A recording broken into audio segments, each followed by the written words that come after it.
নমস্কার বন্ধুরা, আহারের গল্পে আপনাদের স্বাগত। আজ আমরা বানাবো গোবিন্দভোগ চালের পায়েস, যা হবে অতি সুস্বাদু। তো এইভাবে যদি গোবিন্দভোগ চালের পায়েস যদি একবার বানিয়ে খান, আর এর স্বাদ সত্যিই ভুলতে পারবেন না। দেব সাথে অনেক টিপস। তো চলুন। গোবিন্দভোগ চালের খিচুড়ির জন্য আমি গোবিন্দভোগ চালটাকে এখানে 100 গ্রাম চাল নিয়েছি। এই চালটাকে একবার ধুয়ে নিয়েছি। বারবার করে ধোবেন না, বারবার করে ধুলে এই চালের গন্ধটা চলে যাবে। ধুয়ে নিয়ে চালের মধ্যে আমি দিয়ে দিচ্ছি কিছুটা ঘি। এবার ঘিয়ের সাথে চালটাকে একটু মাখিয়ে নেব। ঘিয়ের সাথে চালটাকে মাখিয়ে আমি এখন রেখে দেব। হাঁড়িতে আমি এখানে 1 লিটারের বেশি দুধ নিয়েছি। 100 গ্রাম চালের জন্য 1 লিটার দুধ নেবেন আপনারা। চাইলে আপনারা তার থেকে বেশিও নিতে পারেন। এই 1 লিটার দুধে আমি এখন গরম করতে বসিয়ে দিয়েছি দুধটাকে। দুধটার মধ্যে 2টো তেজপাতাকে আমি ধুয়ে দিয়ে দিলাম। দুধটাকে আমি একবার ফুটিয়ে নেব। দুধটা টকবক করে ফুটতে শুরু করে দিয়েছে। এই পর্যায়ে আগে থেকে আমি যে চালটা ঘি দিয়ে মাখিয়ে রেখেছিলাম, সেই চালটাকে আমি দুধের মধ্যে দিয়ে দেব।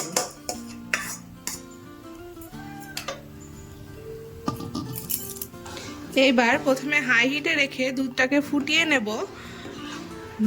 চালটা কিন্তু ভালো করে নেড়ে দিতে হবে, না হলে কিন্তু দলা পেকে যেতে পারে।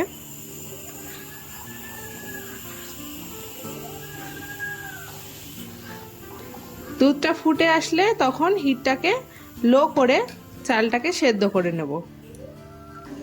মাঝে মধ্যে কিন্তু একটু নেড়ে দেবেন, না হলে লেগে যেতে পারে নিচে।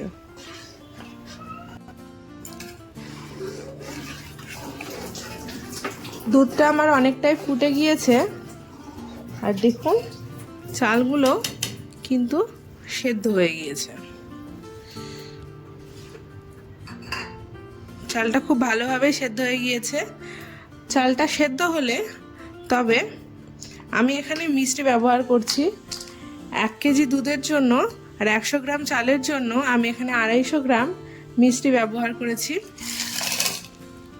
আপনারা চাইলে চিনিও ব্যবহার করতে পারেন।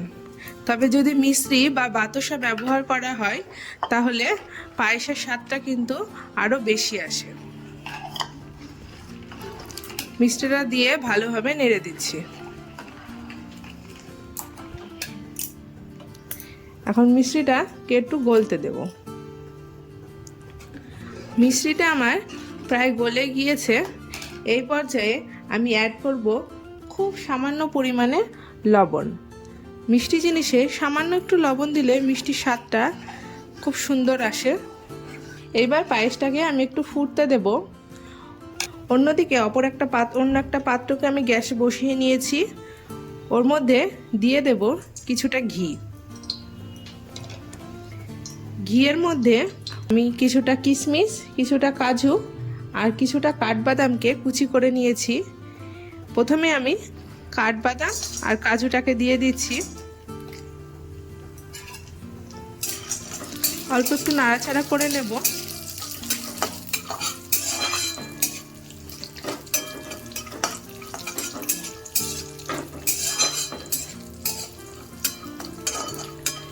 হালকা কালার ধরতে শুরু করলে তখন আমি কিশমিশটাকে অ্যাড করব।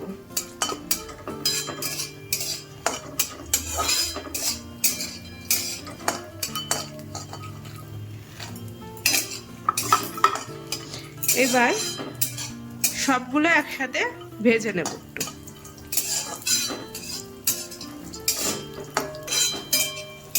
কাজু কিশমিশগুলো আমার সব লালচে করে ভাজা হয়ে গিয়েছে। দেখুন সবার কালার চেঞ্জ হয়ে গিয়েছে। এবার আমি এটাকে নামিয়ে নেব। ফুটন্ত এই পায়েসের মধ্যে আমি ভেজে রাখা কাজু কিশমিশগুলো ঘি সহ পুরোটাই ঢেলে দেব। সব উপকরণ এবার নাড়িয়ে দেব। এইভাবে ঘিয়ে কাজু কিশমিশগুলো পরে ভেজে দিলে পায়েসের স্বাদটা ভালো হয়। চেষ্টা করবেন পায়েসে মিশ্রি বা পাতাসা অ্যাড করার, তাহলে পায়েসের স্বাদটা কিন্তু ভালো হবে, পায়েসটা ঘন হবে। যদি না থাকে তো চিনিও ব্যবহার করতে পারেন। এবার আরও একটু ফুটিয়ে নেব।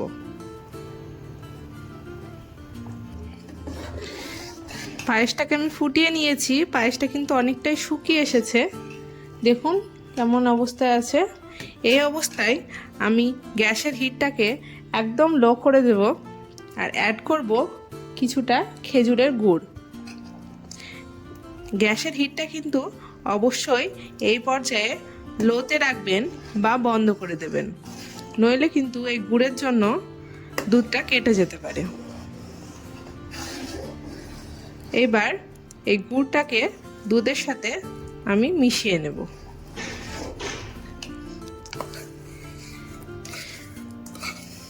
পায়েসে এই খেজুরের গুড়টা ব্যবহার করলে পায়েসের স্বাদটা অনেকটাই আরও সুন্দর হয়ে ওঠে। দেখুন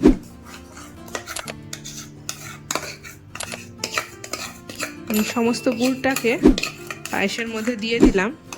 এইবার গুড়ের সাথে পায়েসটা ভালোভাবে মিশিয়ে নেব।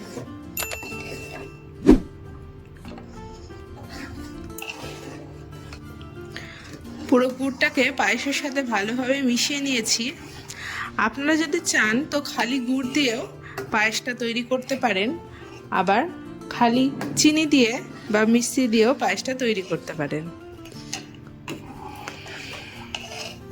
দেখুন পুরো গুড়টা মিশিয়ে নিয়ে আমি গুড়টাকে অল্প একটু ফুটিয়ে নেব। খুব বেশি ফোটাতে যাবেন না, তাহলেও কিন্তু দুধটা কেটে যেতে পারে।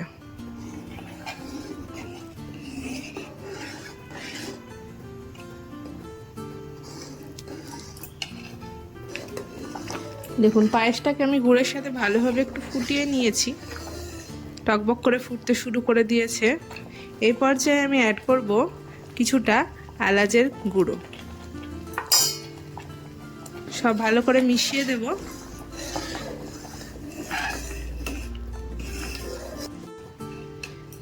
পায়েস রেডি, ঢাকনা দিয়ে রেখে দিন। ঠান্ডা হলে ঠান্ডা করে সার্ভ করুন। এইভাবে যদি পায়েস একবার বানান তো আপনি সত্যি প্রশংসা পেতে বাধ্য। আমাকে কিন্তু কমেন্টে জানিয়ে যাবেন আপনাদের ভিডিওটি কেমন লেগেছে। যদি ভালো লেগে থাকে লাইক, শেয়ার ও সাবস্ক্রাইব করতে ভুলবেন না। ধন্যবাদ।